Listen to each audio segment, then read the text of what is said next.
నమ్మిక రుచి ఛానల్కి స్వాగతం అండి. కొత్తిమీర టమాటో పల్లి పచ్చడి టిఫిన్ రైస్ రోటీ చపాతీకి సూపర్గా ఉంటుందండి. బాండి పెట్టి ఆయిల్ వేసి పల్లీలు వేయించుకుని ధనియాలు జీలకర్ర వేసి వేయించాలి.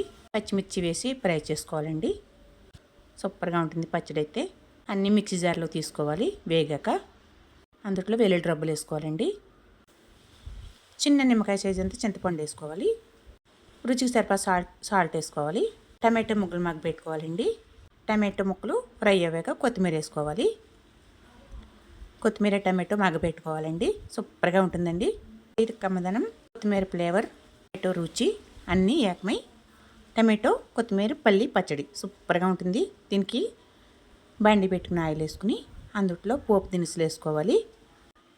పోపు వేగిపోయాక అందుట్లో పచ్చడి వేసేసుకుని తిరగమూత పెట్టుకోవాలండి. Super టేస్ట్తో Adirindi. Thank you so much friends.